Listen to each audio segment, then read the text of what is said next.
এই হইলো আমার নতুন বাসার রান্না। যেহেতু কালকেও রান্না করছি, শেয়ার করতে পারিনি, লজ্জা পাইছি। নতুন জায়গায় আসছি, মানুষ কি না কি ভাবে। তো ভাবলাম এটা আমার প্রফেশনাল কাজ, লজ্জা পেলে তো হবে না। যেটা আমার কাজ সেটা তো আমার করা লাগবে, নিত্যদিনের কাজ। সেজন্য আজকে মনে সাহস নিয়ে ভিডিও করে ফেলালাম। তো আজকে আমি শাক ভাজি করবো আর ডিম ভাজা করবো। হ্যালো গাইস, কী অবস্থা? আশা করি সবাই ভালো আছেন, আমিও ভালো আছি। আজকে কলমি শাক ভাজি করব, ডিম ভাজা করব, সেটা আপনাদের সাথে শেয়ার করব। তো প্রথমে আমি ডিমটা ভেজে নিব। কড়াইটা জ্বালিয়ে চুলার উপরে দিয়ে ভালো তেল দিয়ে ভালো করে কড়াইটা গরম করে নিয়ে এখন ডিমটা ভেজে নিব। ডিম ভাজা আর গরম ভাত আর শাক ভাজি হলে তার কোনো কথাই নেই, তাই না? আমার কাছে তো অনেক ভালো লাগে। তারপর কীরকম নার্ভাস ফিল মনে হচ্ছে যে নতুন বাসায় আসছি, ভিডিও করে কে না কি ভাবে সবাই তাকে দেখছে যে এই আপুটা কি করে, কিন্তু কেউ সাহস করে জিগানোর সাহস পায় না। আস্তে আস্তে অবশ্যই জিগাবে বা জানবে। তো নিজেরটা নিজে সাহস করে ফেলালাম। যেহেতু এটা আমার কাজ, অবশ্যই করা লাগবে।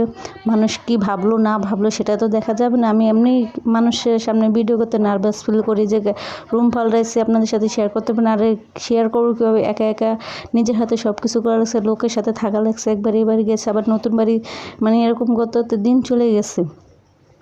যাই হোক, সবার দিয়ে তো সবটা হয় না, সেই জন্য আস্তে আস্তে সব কিছু ঠিক হয়ে যাবে। তো এখন আমি ডিমটা ভাজা নিচে নিয়ে দুটা পিস করে নিচে, যেহেতু 2 বেলা খাবো।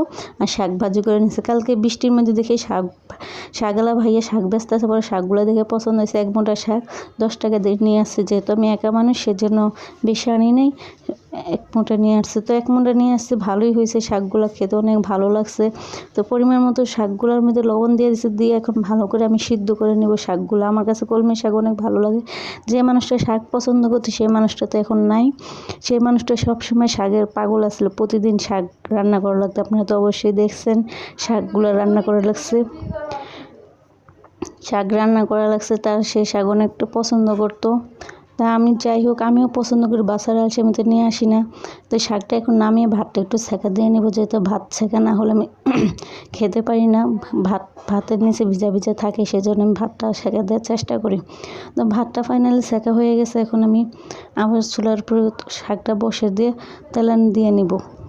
তেলানি বা পুরন, যেটাই বলেন, আমরা তেলানিও বলি, পুরনও বলি, বাগারও বলি, সব কিছুই বলি। মানুষের সাথে থাকতে অভ্যস্ত হয়ে গেছে, সবার সব ভাষা শিখে ফেলাইছি। এই যে দেখেন, আমার নতুন বাসার সিস্টেম, বারান্দায় রান্না করা লাগে, সেজন্য সব কিছু এলোমেলো, পাটা পুটা যা আছে সব কিছু দেখা যাইতেছে। যেহেতু এখন আর কিচেন রুম নাই আলাদা করে, সেজন্য এখন বারান্দায় রান্না করা লাগতেছে। তো ফাইনালি এখন আমার পেঁয়াজ রসুনগুলো বাদামি কালার করে ভেজে নিয়ে এখন শাকগুলো ভালো করে দিয়ে দেবো। কিন্তু দেখেন কি জট পাকাইছে। কিছু পাগলি মানুষ আছে না, জট একের পাকায় হয়ে থাকে, না কাটলে ছাড়ে না।